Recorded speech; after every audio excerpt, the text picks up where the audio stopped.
Né à Pékin, dans la banlieue de Dakar, il y a 25 ans, Wedi Khan, expert en données, est notre invité ce dimanche sur e-radio, en ligne de Paris, qu'elle rejoint après un baccalauréat S1 assorti d'une bourse d'excellence obtenue au lycée Limamoulaye de Guédiawaye. Notre compatriote est aujourd'hui data ingénieur chez le français OnePoint, spécialisé dans la transformation numérique des entreprises. Nous avons beaucoup parlé de l'exploitation des données dans le cadre notamment de la lutte contre le cancer. On parle d'Octobre Rose au Sénégal, le Wedikan en ce mois d'octobre. J'aimerais bien maintenant que l'on s'intéresse plus à l'Institut des algorithmes du Sénégal que vous avez cofondé il y a quelque temps. D'abord, c'était en quelle année et c'était quoi l'objectif au départ? Pour l'Institut des algorithmes du Sénégal, qu'on appelle IAS, il a été fondé en décembre 2022. Du coup, là, l'Institut aura bientôt 2 ans. Ça a été formé par 6 jeunes ingénieurs étudiants en 2020. Et l'objectif, au fait, c'était de partager notre connaissance sur tout ce qui est programmation algorithmique et IA aussi. Parce qu'on s'est rendu compte que beaucoup de jeunes au Sénégal ne s'intéressaient pas à la programmation algorithmique, non pas parce qu'ils le voulaient, mais par méconnaissance. Et que l'accès à cette connaissance-là était juste réservé aux personnes qui avaient la capacité de payer des formations qui coûtaient vraiment très cher. Et nous, on s'est dit, pourquoi pas, même si en 2020, on était des étudiants, partager notre connaissance dans ce domaine-là et aussi essayer de voir avec les cours qu'on a reçus, comment on pourrait le partager avec nos compatriotes. Et ainsi est née l'idée de créer l'Institut des algorithmes du Sénégal. Au début, on partageait on faisait plus des webinaires et des tutoriels sur des sujets qui concernent la programmation algorithmique et l'intelligence artificielle. Et au fur et à mesure, on a vu que beaucoup de personnes s'intéressaient à cela et beaucoup de personnes suivaient aussi notre activité. Et c'est en janvier 2021 qu'on a commencé à dispenser des formations dans tout ce qui est programmation sous Python, sous R, le Big Data aussi, et tout ce qui est ML et Deep Learning. Voilà. Oui, et maintenant la formation, elle se passe comment? Est-ce que c'est forcément des cours à distance quand je pense à vous qui êtes à distance?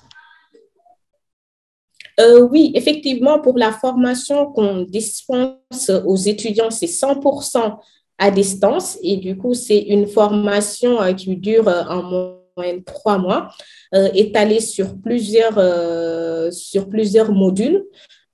Et en fonction aussi de la disponibilité des personnes, on propose des formations personnalisées ou bien aussi des formations pour les entreprises. Voilà. Et là, on a commencé à proposer aussi des services aux entreprises parce que beaucoup d'entreprises ont du mal avec leurs données et ils ne savent pas comment aborder ce sujet de gestion de données ou aussi comment avoir des données de qualité. Et les collaborateurs ont besoin de formation. Du coup, nous, on propose aussi de former les collaborateurs. Mais la formation, jusqu'à présent, elle se fait 100% en ligne et parfois, suivant nos disponibilités, certains membres de IAIS pour se rendre à Dakar pour donner des conférences ou bien des ateliers sur des notions qui concernent la programmation ou l'intelligence artificielle. Oui, et les algorithmes, bien entendu, c'est très, très important, même si dans le débat public au Sénégal, on n'en parle presque jamais, ça ne se dit, ça ne se redit et se dédie que dans le milieu fermé disons, du numérique. Aujourd'hui, à quoi ça sert un algorithme? Parlez-nous-en de façon très ouverte, en dehors des cercles de Facebook et de Google. À quoi ça sert un algorithme? C'est quoi son utilité? En fait, un algorithme peut servir à plusieurs choses selon le domaine sur lequel on travaille. Parce que, par exemple, là, selon le contexte, on parle bien sûr du cancer et Octobre Rose. Dans ce domaine-là, au fait, on peut utiliser des algorithmes, comme je l'ai dit, dans la prédiction. Par exemple, on peut en utilisant des modèles, et là, quand je parle des modèles, c'est des combinaisons d'équations mathématiques pour pouvoir répondre à une problématique donnée. Voilà. Et du coup, dans ce contexte-là, on peut se dire qu'on va essayer, en utilisant des informations personnelles de la personne, en essayant d'utiliser des informations sur les antécédents médicaux. Est-ce que la personne a déjà eu un cancer ou pas? Est-ce que dans la famille, il y a déjà eu une personne qui a eu un cancer? Parce qu'il faut savoir qu'il y a des cas de cancer héréditaire. Ou est-ce que la personne a tel âge, telle autre maladie? En utilisant ces différents éléments, on peut essayer de les combiner pour savoir comment cette personne, enfin, quelle probabilité cette personne a d'avoir ou pas le cancer. Et pour un cas très basique, un algorithme, ça peut tout simplement calculer le racine carré ou le carré d'un nombre. On peut se dire, au lieu, par exemple, de faire apprendre les enfants la multiplication par 2 et qu'ils l'apprennent par cœur, s'ils savent programmer ça, tu dis à un enfant 10 milliards multiplié par 2, la personne pourra répondre de manière très simple en juste utilisant l'algorithme. Du coup, l'algorithme, il prend un nombre et il multiplie ce nombre-là par 2. Ça peut être ça, tout simplement. Ou ça peut être un peu plus compliqué dans le cas que j'ai eu à dire tout à l'heure avec le cancer. Oui, vous rendez finalement les choses très simples pour le poseur de questions que je suis, parce que j'ai toujours pensé qu'un algorithme, ça n'avait de sens qu'en ligne, en fait. Par exemple, un algorithme de Google ou un algorithme de Facebook. Ça, c'est des notions un peu plus avancées parce que, par exemple, on peut voir les publicités ciblées. Voilà. Ce sont des algorithmes que Google utilise en fonction des recherches qui sont faites par la personne, ou même parfois, il y a des personnes qui se posent des questions pour savoir est-ce que Google nous écoute ou pas. Il y a des personnes qui se disent, j'ai eu à discuter avec un ami sur tel produit et après, j'ouvre mon téléphone et je vois le produit.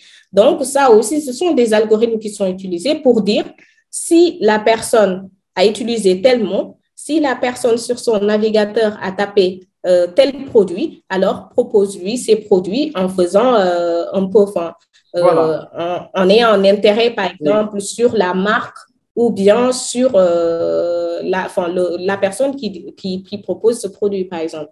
Ça aussi, ce sont des algorithmes.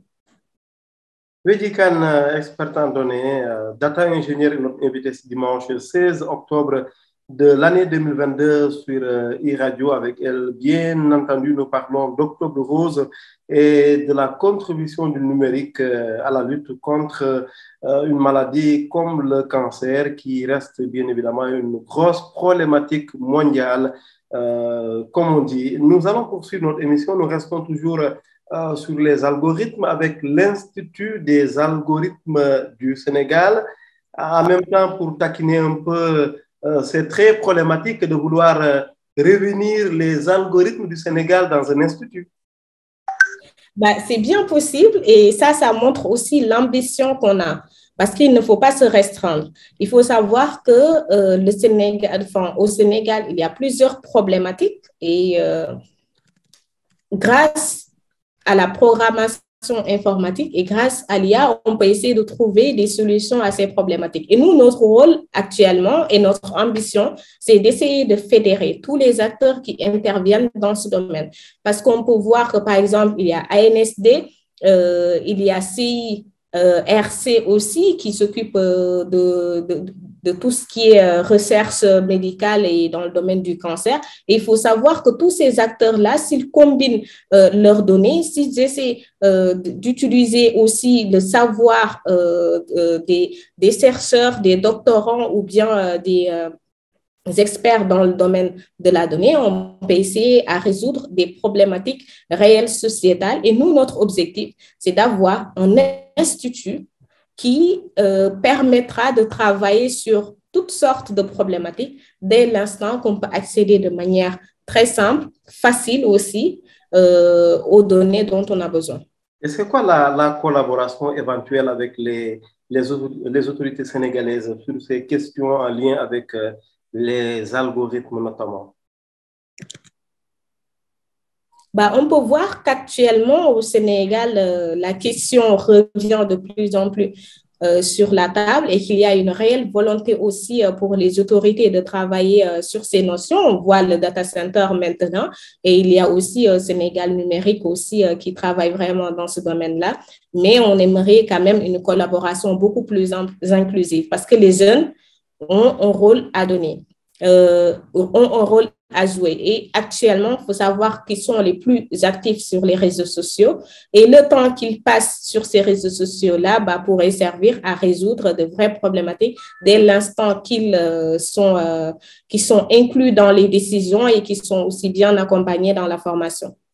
Les algorithmes sont-ils dangereux pour la démocratie? Bien entendu, je vous pose une question un peu savante parce que d'un point de vue savant, ça se discute dans le monde académique. Je pense un peu au livre de Aurélie Jean, Les algorithmes font-ils la loi? Vous en pensez quoi? Est-ce qu'il peut y avoir des dérives avec les algorithmes, notamment dans un contexte démocratique? Bah, je pense que ça, c'est avec tout outil.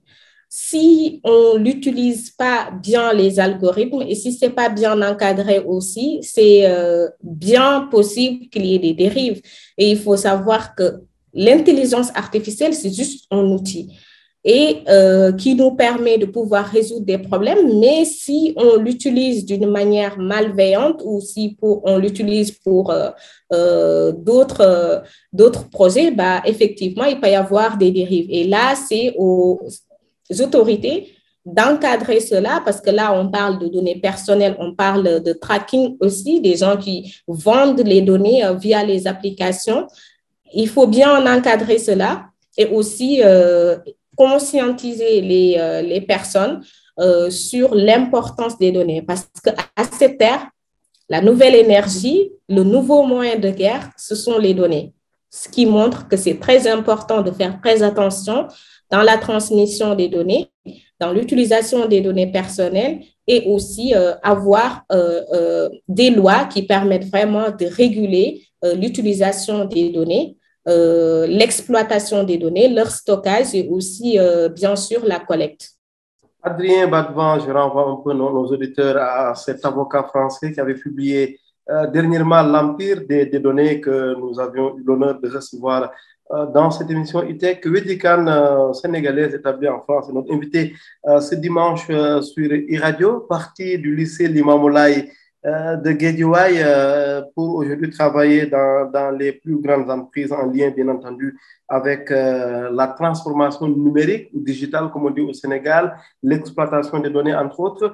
J'aimerais bien avoir votre regard sur l'utilité d'institutions ou d'outils comme l'ANSD, qui signifie l'Agence nationale de la statistique et de la démographie, parce qu'on a l'impression que c'est de prestigieuses institutions, oui, mais qui vivent un peu en marge du digital. Elles sont trop classiques à en juger un peu par les résultats qu'elles produisent.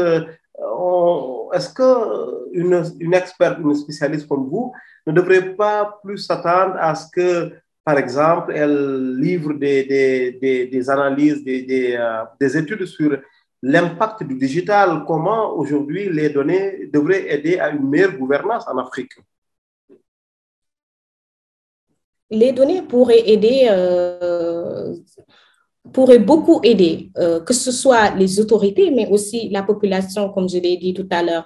Et des institutions comme ANSD, au fait, peuvent aider dans tout ce qui est stockage et aussi donner de la facilité aux personnes, aux experts du données pour pouvoir analyser certaines situations et en sortir aussi des résultats. Parce qu'il faut savoir qu'au Sénégal, il y a plusieurs projets qui sont lancés, mais au niveau de l'IA, ce qui est sûr et certain, c'est que si on n'a pas des données, si on n'a pas des données de qualité, on ne peut pas espérer avoir de très bons résultats. Donc, ils pourront vraiment aider sur ça, vu qu'ils sont sur la récolte des données et qu'il y a aussi des enquêtes qu'ils mènent régulièrement dans ce domaine-là, ouvrir l'accès à ces données-là et aussi, vous l'avez dit tout à l'heure, réglementer vraiment cet accès-là pourrait aider aux personnes comme nous qui travaillons sur de vraies problématiques sociétales et qui parfois sont confrontés à des problèmes de manque de données. Et pour vous donner, par exemple, tout à l'heure, vous m'avez posé la question de savoir comment les données pourront aider les autorités. Rien qu'au niveau des inondations, nous, là, on lance un challenge. Oui. Et l'objectif, c'est effectivement d'utiliser des données météorologiques aussi et les cartes géographiques du Sénégal pour pouvoir prédire une probabilité qu'une zone soit inondée et aussi prévenir les autorités et la population sur ces résultats-là. Et ça pourrait vraiment aider la population et ça pourrait aider aussi les autorités pour envoyer des secouristes, envoyer des pompiers dans des zones qui sont ciblées au lieu d'attendre des catastrophes naturelles pour pouvoir ensuite réagir. Et là, actuellement, on a besoin de personnes qui sont dans la prévention au lieu d'être dans la gestion des crises.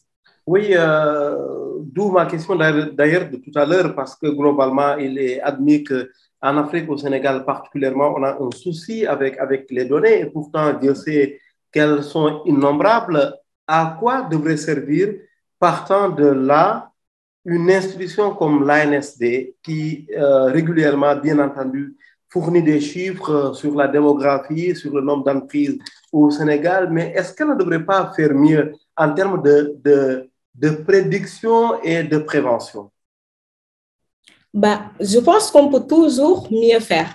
Après, pour cela, c'est très simple, à mon avis. Oui. Il faut des personnes expérimentées, des personnes aussi qui se forment régulièrement parce qu'il faut savoir que la technologie progresse de manière fulgurante et on a besoin de personnes qui sont au cœur de cette transformation-là, qui sont au cœur de cette évolution, qui se forment régulièrement, des personnes qui sont expertes dans leur domaine et faire en sorte aussi de toujours se poser des questions par rapport aux résultats qu'on sort, à l'utilité aussi, parce qu'il faut prioriser. Il y a certaines statistiques ou bien certaines études qui ne sont pas prioritaires au vu de la situation actuelle. Voilà, du coup, pour moi, il faut se former encore et aussi s'ouvrir. Voilà, parce que les jeunes, on a de talentueux jeunes qui travaillent dans ce domaine-là, qui sont très bien, qui ont la volonté d'aider aussi. Et le fait de les inclure sur des projets ou sur certaines études, ça pourrait vraiment aider.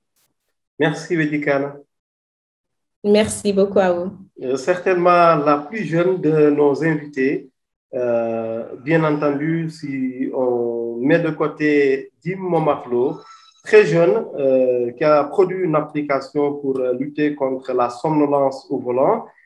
Certainement, vous avez entendu parler de cette solution-là et qui nous semble essentielle aujourd'hui dans un pays où les accidents de la circulation sont hélas très, très nombreux. Merci infiniment d'avoir accepté de répondre à notre invitation ce dimanche sur e-radio. 25 ans aujourd'hui, vous travaillez pour le français One Point. Vous êtes parti du lycée Limamoulaye de Guédiawaye, en pleine banlieue dakaroise au Sénégal. Actuellement, vous êtes en France et vous travaillez notamment comme data ingénieur, comme ingénieur en données. Deuxième prix national de mathématiques, première du centre d'examen.